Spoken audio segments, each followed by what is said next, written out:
Hello, everyone. Welcome to the Progressive Vibe. I am your host, Dodrick King.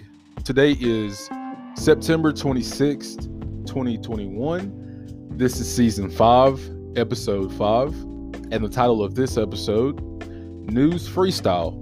So yes, guys, in today's show, we will be switching it up a little bit. I will be responding to you, the listeners, the TPVIBE listeners. Questions and thoughts about the current state of politics in the United States. So that should be really, really fun. I got a few emails, not few, several actually, on questions that needs answers, honestly, and not by me necessarily, but by the government of the United States. We have so many things to do from a structural standpoint. And what I mean by that is we have so many things that we need to address for the average American person that has not been addressed, honestly, in decades. And I feel like it is the thing that is causing the division in the United States. Yes, of course, we have racism, and I'm not trying to minimize that by no stretch of the imagination, because I feel like our former president, Donald Trump, had racist tendencies, which thus made him, in my eyes, a racist. But that's a whole nother subject for another day. But I do think there are definitely racial divisions within our country, obviously.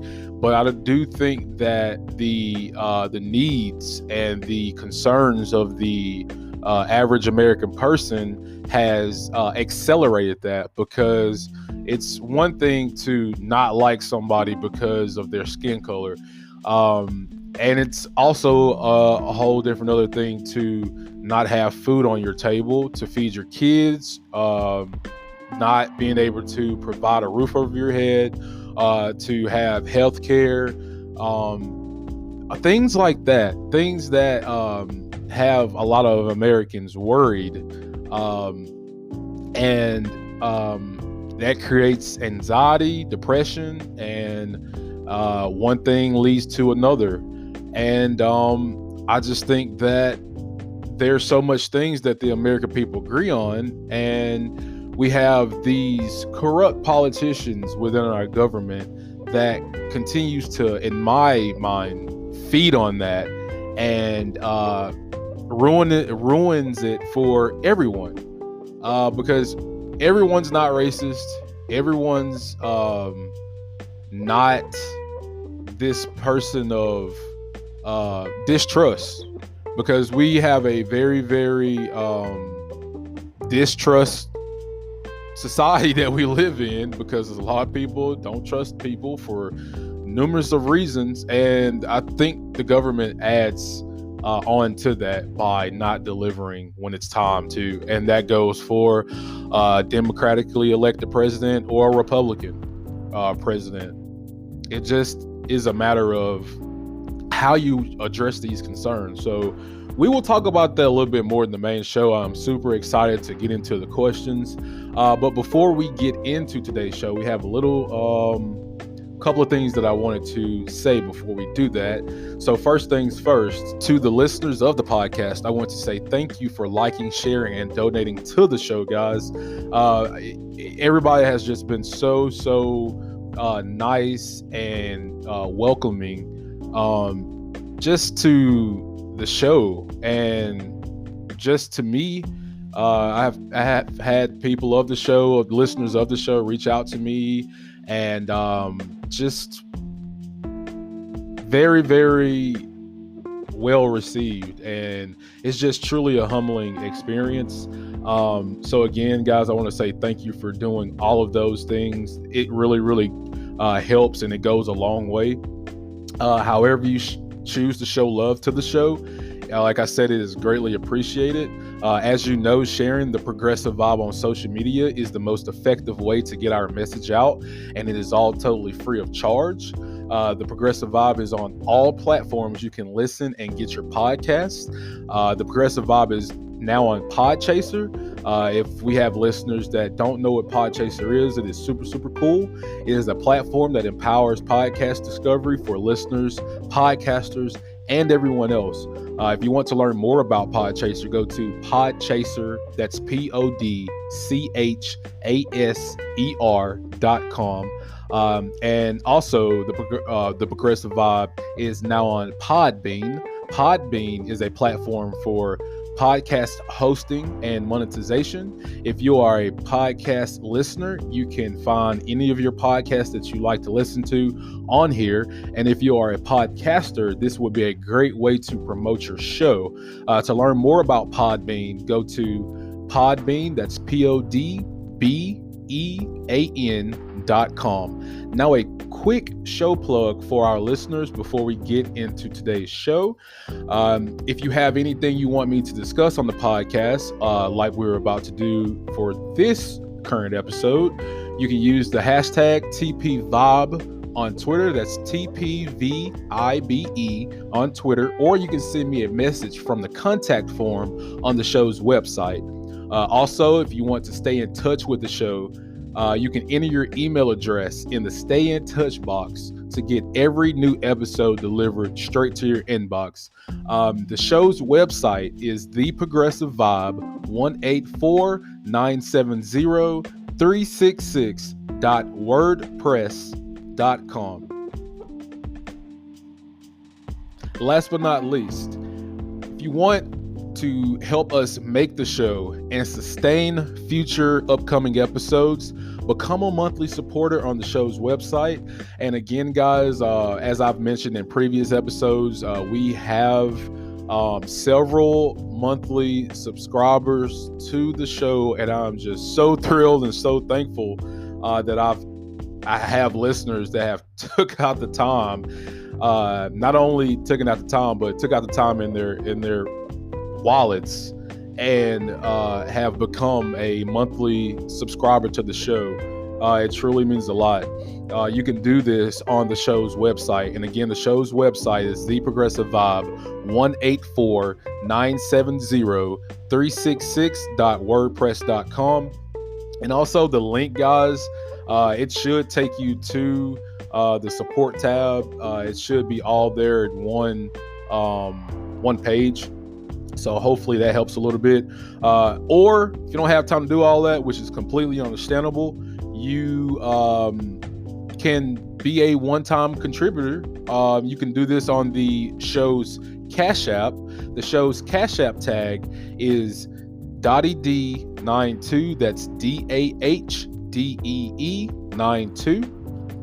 And again, that was to get information on the show, how to receive things from the show, and so forth.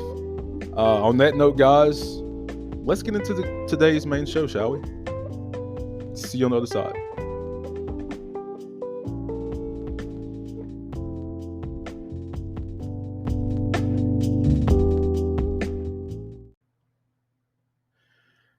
Hey guys, welcome to the main show. So let's get right into this, shall we?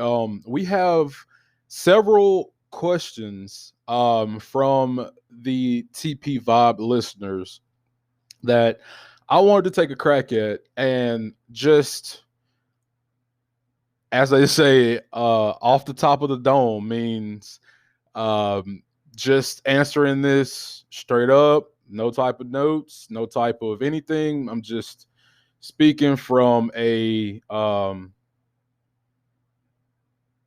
private citizen.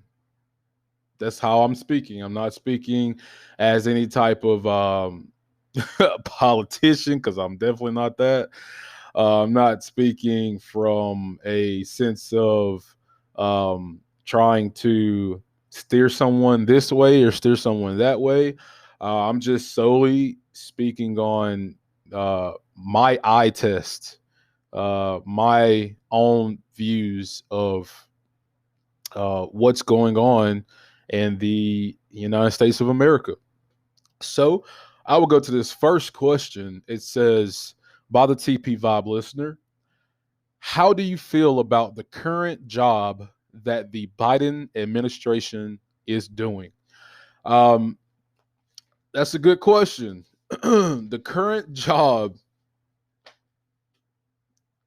what I think, or the current job, how I think they're doing is not enough. That's the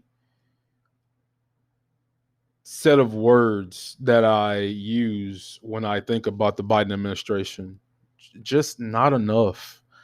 Um, I don't think in the type of climate that we're in, in the decade that we're in, I feel like you shouldn't be governing like it's the early 1990s. That's just me, and that's how I feel like Biden's approaching his presidency. I'm thinking that he's trying to look for this, as I've said in some of my most recent episodes. I think that he does not have the sense of urgency that I think he should have, meaning that you can't just you can't just say things and not do them anymore. You can't just say that you're going to have this agenda, which his agenda is the Build Back Better agenda, which has some great things in it. Don't get me wrong. Universal pre-K, expanding tax credits, paid family sick leave, things of that nature. Hopefully, dropping the age eligibility from for healthcare down. I don't think it's down low enough that it should, but at the same time, at least he's making the effort.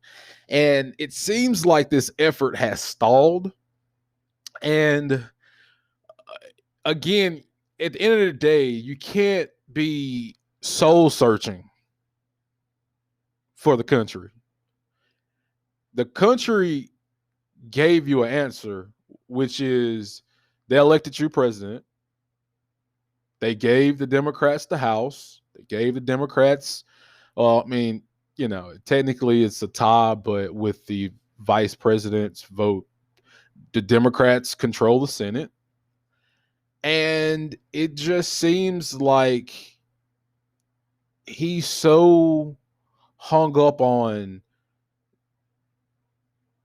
this potential chance that the GOP will go back to the old GOP. And honestly, I never liked the and I don't like the new GOP. But I understand what he was coming from when he said that. But you got to read the writing on the wall, as they say. And McConnell, which is the Senate Republican minority leader, he's already said that you're going to have to do this stuff yourself, that we're not going to help you pass your agenda. And at least he's being, my thing is with McConnell, I don't like Mitch McConnell personally, but I got to give him credit. He is a mastermind when it comes to um, voicing the Republicans' agenda and what they're going to do and what they're not going to do, more so than the Democrats. And in this case, Chuck Schumer, which is the majority leader in the Senate.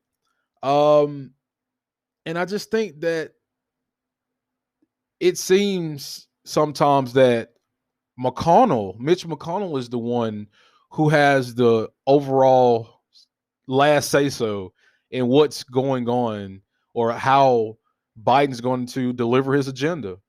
And that's not a good look. That's just not a good look.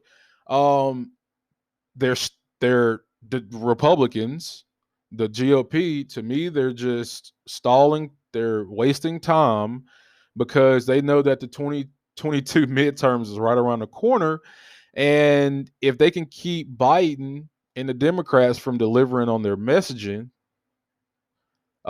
which they seem to have done, thus delivering on what they told the American people that they were going to do.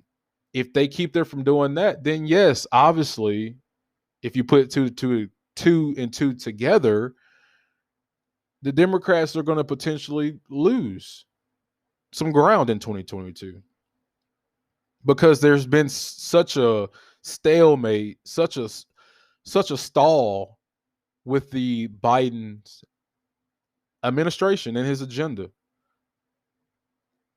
Um, like where's Kamala? Like I know that the administration has put her on the border scene, so she's been pretty much dealing with that. But when it comes to actually coming out in front of cameras and messaging,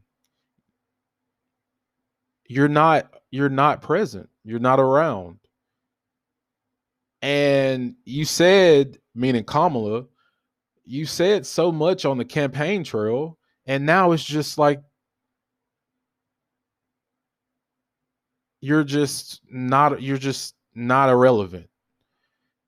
And I don't mean that in any type of disrespect. It's just how it seems when it comes to Kamala being the vice president. I mean, she's the second most powerfulest person in the United States.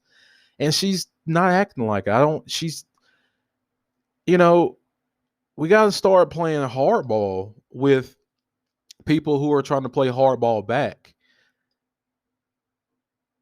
In this case, it's the GOP. You know, if you're scared to legislate, just say that. The Biden administration, if you're scared to legislate, just say that. You can't like blame this on, well, the Republicans control this branch of power. They don't control any branches of power currently. Not until potentially 2022.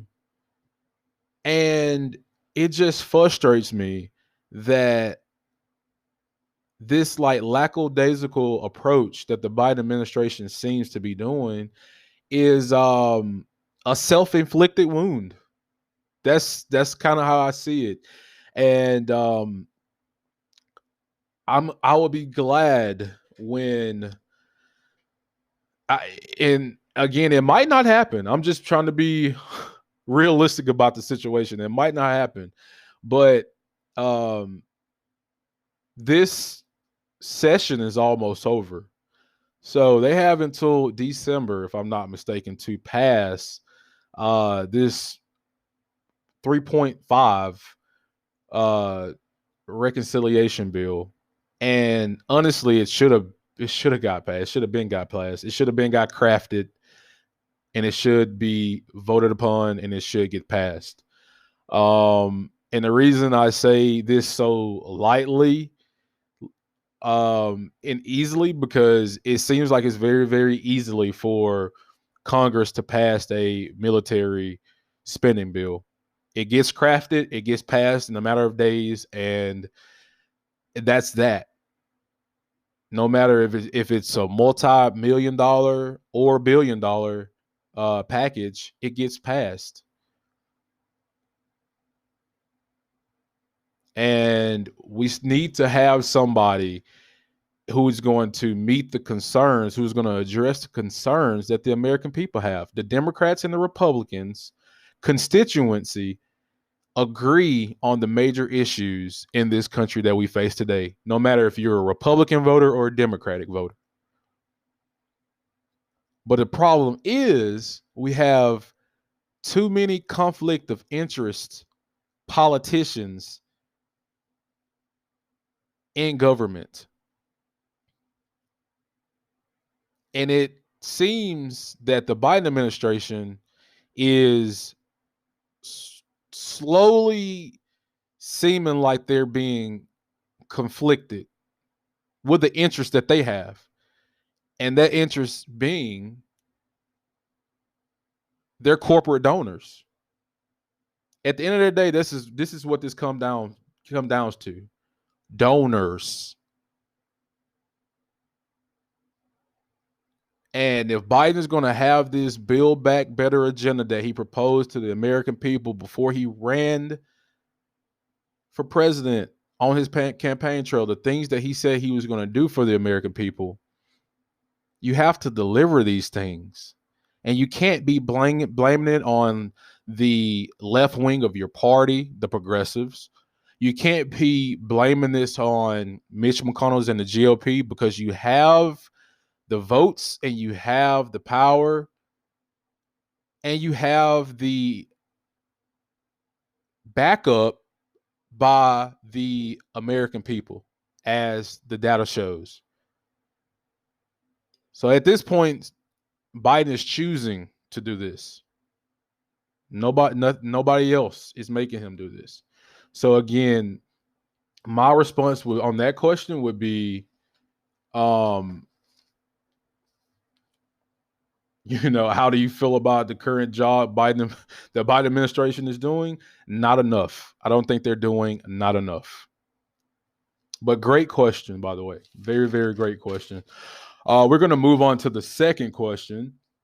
The second question is from the TPVIBE listener. Do you think Dems will lose seats in 2022 midterms? I think yes. Now, it's going to be a question if they are able to keep power within those branches of government. But if we're talking about the solely question on do I think Dems will lose seats in 2022, for sure. I do think that, because again, it kind of plays towards the question that was asked momentarily ago. When you fail to address or meet, because it's been addressed, like we all know what the American people want from their government. We already know this. And so the question lies in, is it going to get delivered? That's the thing. Is it going to get delivered? And we can't use this whole excuse now that, the Biden administration is just coming into office. It's not even been 100 days yet. We're way, way past that mark. And again, I'm not trying to take anything away from the Biden administration of what they had to go up against, like COVID and its mutation recently. Their protocols and things, how they are addressing COVID, I tend to agree with more so than not. I think they should do a lot more. For example, renewing the unemployment benefits by issuing out more, at this point, survival checks for the American people, because so many people are still struggling for food, for gas, bills. And COVID obviously has accelerated that. It's always been an issue, but COVID has accelerated that and it has exploited that. And so I think that the reason why the Dems will lose seats in 2022, and again, maybe they will remain in power in the House and the Senate, but the error of margin is super, super slim. And I don't honestly think that the Democrats collectively as a party has done enough to add on to seats in the House, in the Senate. That's just my personal opinion on that. We're going to take a quick break because it is the 15-minute mark. And when we come back from break, we will continue to answer some of the TPVIBE listeners' questions. Hope you guys enjoyed so far, and we will be right back.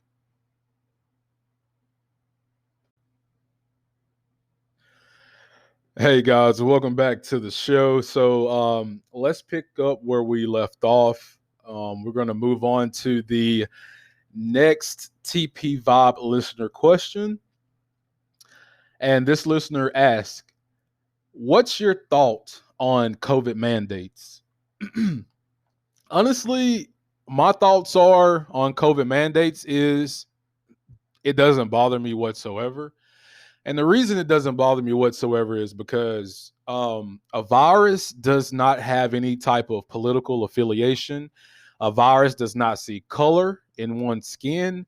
A virus does not care if you are young or old. A virus does not care if, excuse me, a virus does not care if you are poor or rich. A virus is a virus, and it does not discriminate against anyone, no matter what the case is. And it's a shame that we have to even contextualize this, because what are we asking for when we a place of business or a restaurant or again or a grocery store, a place of business ask you, hey, if you will, we would like for you to wear a facial covering because of this highly contagious, infectious virus, the coronavirus. And a person just gets so upset because in their mind it doesn't work anyway and things like that. But my thing is, though, even if all the data, even if all majority of the scientists who have researched this, who have looked at these viruses and who we look for into providing us this type of information, we just disregard that. We disregard our doctors. We disregard scientists. We disregard our elected officials, um, who or in government who has said, hey, Republican or Democrat, and that's the thing, who have said, the coronavirus is a real thing, and we would like for you to wear a mask. Now, the Republicans will say, now, it's your freedom to not wear it if you don't want to. If you want to spread a virus to other people, then you have your right and your freedom to do that. But they will also say that we would advise you to wear one.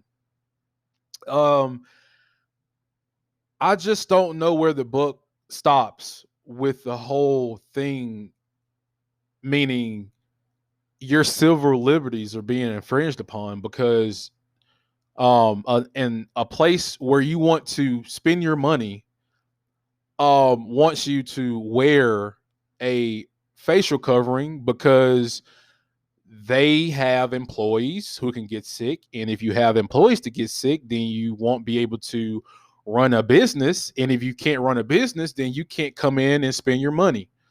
It's just simple as that. And that goes for restaurants, that goes for grocery stores. And when it comes to airlines, a plane is a compacted space. I don't care how big the plane is. It's very, very compact. It's a indoor setting. You have babies, you have kids, you have old people, you have young people, and you have employees of the airline. And if an airline, which is all airlines in the United States, currently saying before you get on this flight, you need to wear a mask because of the obvious. And people then got up in this uproar. People have literally have to get duct tape to their seats because they're spazzing out because they have to wear a mask on a plane. People have gotten kicked off flights because they have to wear a mask on a plane. You want to use this service that's asking you to do the bare minimum by putting a surgical mask on your face. Doctors do it all the time when you're in a hospital. It never was a problem then. We watch TV and we watch things that nurses and doctors, it could be a soap opera, it could be real life, and we never ever judge judge them then. But now everybody's being judged now because it's become political. And that's the danger of misinformation, and that's the danger of politics to a certain degree, because when you have so much um, division in the United States caused by numerous factors, not just racial factors, but by numerous factors, then the disregard of fact and research is just everywhere. And when it's, I'm gonna just use this one example, and I'm gonna leave it at that. It's like a football team. You know, it's a tie ball game. The last team has the ball, 3 seconds to go. The field goal kicker misses the kick. The field goal kicker didn't lose. The whole team lost. And that's how it is with a virus. If we don't come collectively together and do the bare minimum as humans, then we're all going to meet the downfall of something that can get us very, very sick and potentially kill us, our loved ones, our friends, people we don't know. And that's kind of where we're at now. So when it comes to the question of my thoughts on COVID mandates, it doesn't affect me any, because I tend to look at the bigger cause and the bigger picture. And the bigger picture is, let's do what we're supposed to do, meaning help combating this virus, and we can go back to living our quote unquote normal lives. Uh, Next question. It says, it shows Biden's job approval has dropped, as well as his economy handling of the country. Who do you care to elaborate on this? It shows Biden's job approval has dropped, as well as his economy handling of the country. Do you care to elaborate on this? That's a good question. And sure, yeah, I will elaborate on that. The reason I think Biden's job approval has went down is because I don't think he's been nearly as bold as he should with his agenda, and um, that's pretty much where I'm at on it. I think that the country has shifted.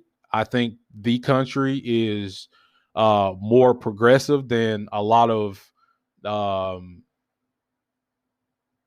mainstream media news sites give credit to.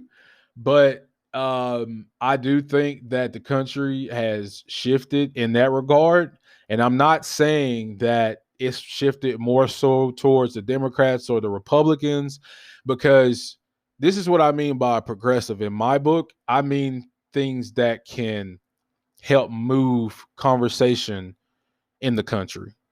I and I mean that in a physical standpoint too.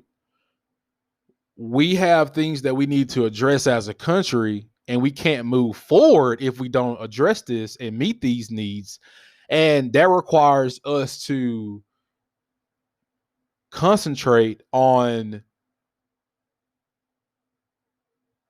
the average American person, whether they are black, Latino, white, Asian. We have to address these needs because, again, when we start addressing these needs on what the people want, it's going to show. You have, see, that's the thing. You can't just talk the talk. You got to walk the walk. And when you start showing people that you can achieve what you're trying to achieve, meaning addressing the needs of the everyday average American, then that's going to give them faith. That's going to give them confidence in the electoral process. That's going to give them confidence in their elected officials. And that's going to make them want to get more involved within democracy. And that's a good thing. When more people within the United States gets involved in the democratic process, or that tends to do well not only for democracy but the republic as well. And again, we see that the majority of people, right or left, agree on the major issues that the country faces today. And I think that Biden is wanting to have this type of moderate approach that is not going well on either side. Because not only does the Republican side, you got people within the Republican, within the GOP that I don't think you necessarily want the presidency. They think that you are um, a fake president, and you also have people in the Republican side that knows that you won, but you aren't doing anything to address the needs of them, and they're just going to fall back down to party lines. And on the Democratic side, you have a wing of your party who the country is more so favored for, which is the progressive side of the progressive caucus. And it's a bunch of moderate Democrats in the House and the Senate who don't like that. And they seem willing to be more so in lockstep with the Republican Party than their own party, because there is a conflict of interest that lies within the moderate Democrats of the party. Just simple as that. And when it comes to the economy handling, um, I'll tell you what he can do to have a better approval of the economy. He should reinstate unemployment benefits. He should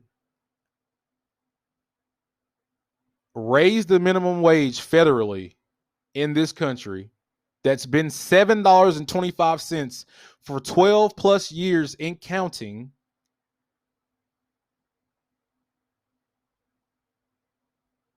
He should do these things.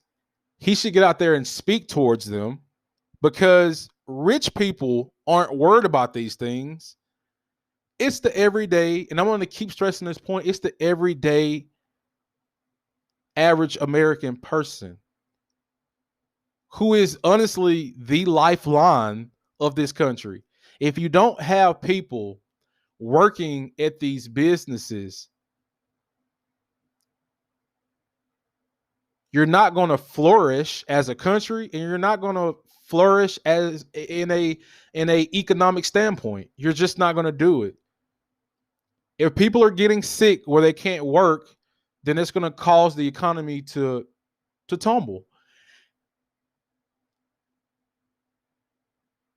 So I just feel like, as a government, they need to be more concerned about providing working rights in this country, more unionized jobs. They need to stress home the point that without the average worker of this country, the backbone of this country, that we as a nation will not prosper. See, we got to stop using them as talking points in front of cameras and actually start legislating like it. We have to start actually putting up the legislation to be voted on to address these concerns. And if any president does that, their approval rating will shoot through the roof. And why wouldn't it be? It's right. It's literally writing on the wall.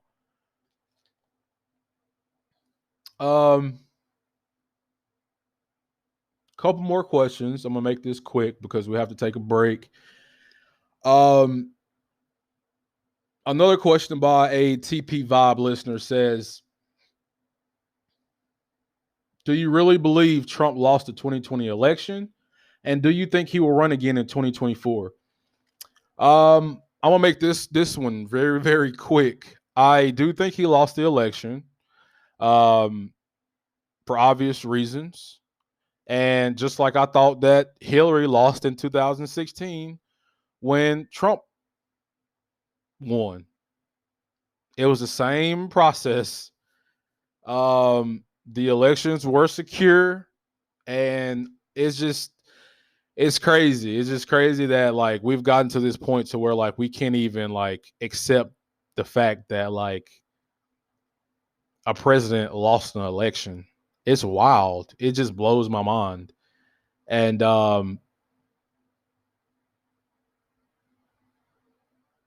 again, I think Trump lost. I watched the election coverage and the results, and I honestly seen everything happen. And they tried to do audits in certain states that they felt like Trump won in, and Trump appointed judges said that yeah, Trump, you lost in these states, and the election got certified in each state, and these continued audits that's being ran, for example, like in Arizona, shows actually.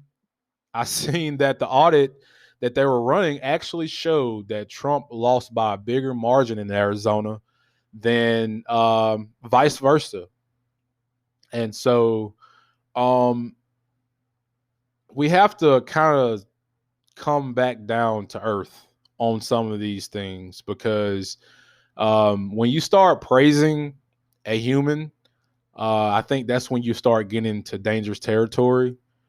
Um, Regardless of if it's Trump, Biden, Obama, Bush, whoever it was, you can't start worshiping and praising a individual because then that's going to turn into cult-like tendencies, and I think that's what we have now when it comes to people not grasping the reality of, yeah, Biden won the election by millions and millions of votes. Um, and do I think he's going to run in 2024? Um, as data shows, he's still the top choice within the Republican Party. So honestly, if he doesn't get um if he doesn't get gobbled up, if you will, by these court battles, um yeah, I think he I think he will run. If he doesn't face any kind of prosecution or uh anything like that, I think that yeah, I think he's gonna run again. That's just me. I said that he wouldn't. I think in like season 2 or something like that. I can't remember what season I said that I don't think he would, but hey, data changes, science changes, and you have to you have to go with the science. And it looks like he has a big chance of running in 2024. So yes, I do think he he could potentially run again in 2024. Now, will he win? That's a whole different other story. And last question for today, guys. I have a lot of other ones, but this show is really, really running fast, so I don't want to make it too long.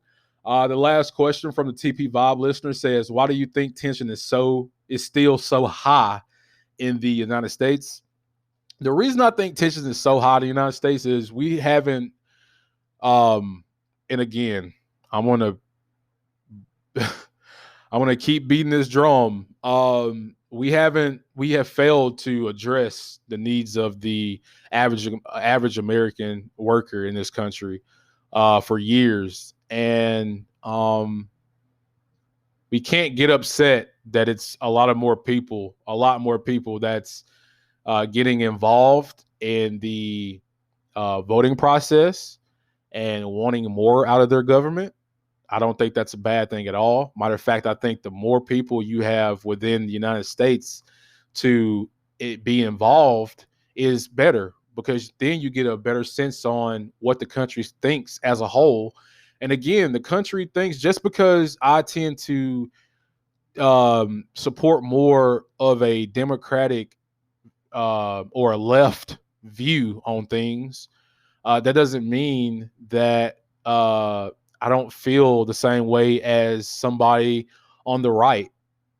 Um, Again, I look at data, and the overall, no matter of left or right, they tend to agree on um, cancellation of student loan debt. They tend to agree on combating climate change. They tend to agree on raising the federal minimum wage. They tend to agree on federally legalizing cannabis within the United States. They tend to agree on uh, universal pre-K for kids to help families out. They tend to agree on more unionized jobs. You know, all these things the right and the left tends to agree on, and the only thing it seems to be is corrupt politicians exploiting us and making us divided and pointing to these racial divisions to make it that much more hard to agree on basic fundamental things that, again, Americans tend to agree on. And we have to stop getting caught up in the eye candy and start keeping our minds set on the main cause. And I think that we are slowly but surely doing that. 2022 will really, really placate on that and really tell a lot on how potentially the 2024 presidential run will go. But a lot can happen then. But a lot of these things that the Biden administration could be doing, they should have did already. And I think that's going to hurt them, but only time will tell. Uh, they can still do these things. And so now I just think that they're kind of like, the angel and the demon on the shoulder. One side you're listening, the other side you're listening. And, we're going to see. We're going to see. But greed does have uh, a tight grasp on Washington, D.C. It does have a tight grasp on our government, and we have to have people break that grasp, and we have to start electing more people who are going to address the needs of us more so than address the needs of capitalism. That's pretty much where I stand on that, and corporate interests. But that was a great question. Thank you guys for all your great questions. That was so much fun, and I hope that I was able to provide a little context and shine a little light on you guys' questions and thoughts on that. When we come back, we will have the social media break of the show. You don't want to miss that. Stay tuned, guys, and we'll be right back.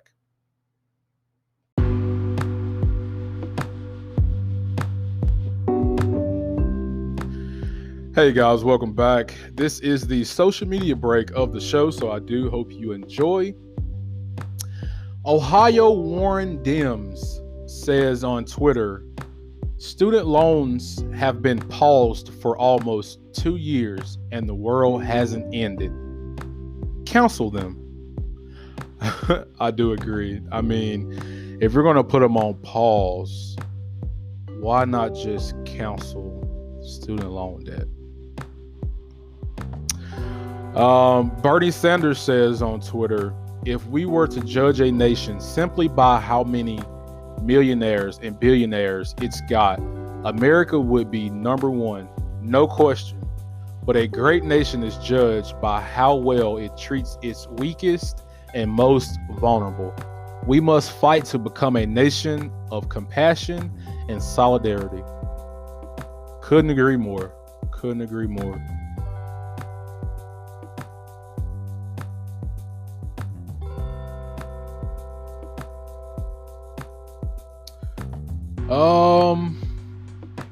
Trying to find some more, guys.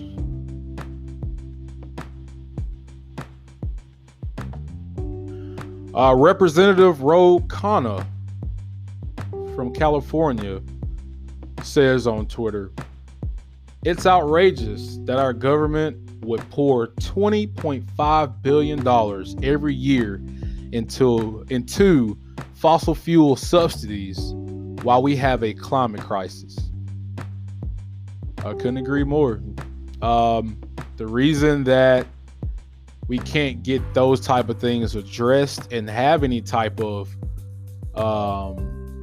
climate change provisions in the government or more to help the world flourish a little bit better than what it does now is because we have a lot of politicians who take corporate PAC money from fossil fuel companies, and they're not going to go against their donors in these things. You know, once you sign your soul to the devil, you have to do these things, no matter how bad it looks for you. You know, you can go on TV and say all the right things now. You can address climate crisis, but when it's time for you to vote on measures to help combat it, then you have to vote no, because that's what your donors told you to do, you know? And last one, guys.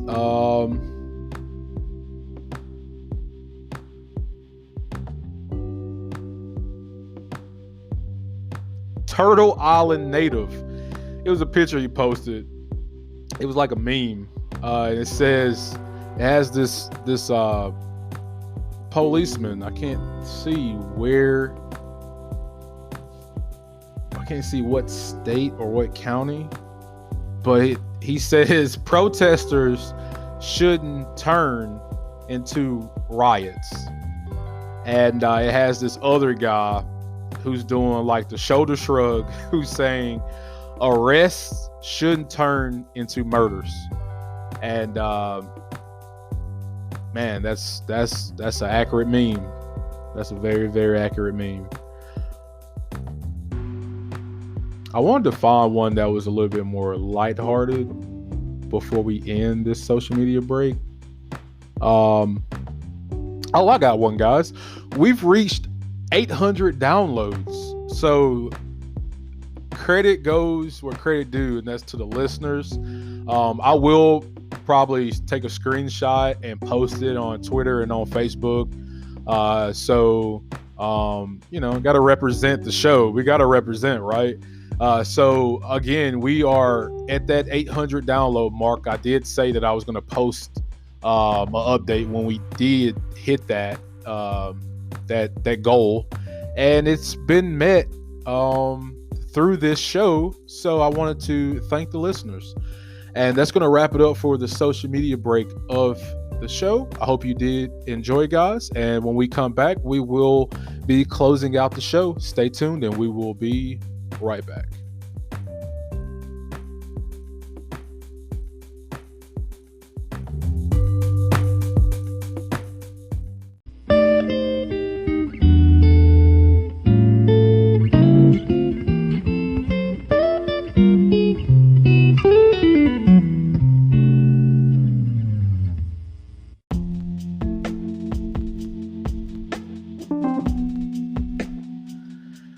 Hey guys, welcome back. That's going to wrap up today's episode. I hope everyone enjoyed today's show. I had a blast. I want to thank the listeners who took the time out and emailed me their questions and asked me to give my thoughts on those questions. And I hope that I provided some type of insight to those questions. And we will definitely be doing this again. It was super, super fun. And we had a couple of other questions that we didn't get to, but I'm going to save those until a later date because, like I said, we will be doing this again. I want to thank the listeners for liking, for sharing, and donating to the show. Again, as I said in the intro, however you choose to show love, guys, it is greatly appreciated and well received. There would be no progressive vibe without the listeners. Okay. And I wanted to say that to me, this episode was very, very important and very, very telling because we actually have people that listen to the show that interacts with the show. And I think that brings a little bit more of a wholesome and more of a positive vibe, if you will, to the show. It really, really, in my eyes, does add credence to the show and give it that authenticity that it needs. And I can't thank you guys enough for that. As I said in the social media break last segment, we have reached 800 downloads, and credit where credit's due. It wouldn't be that if you guys didn't share the show and tell other people about it. It's just so awesome. And we will have a brand new episode. The Progressive Vibe will be back next week for a brand new episode. Episode 6. Stay tuned for that. Until then, guys, you remain safe out there. Love you all. Until then, stay positive, stay progressive, and we will catch you in the next one. Peace out.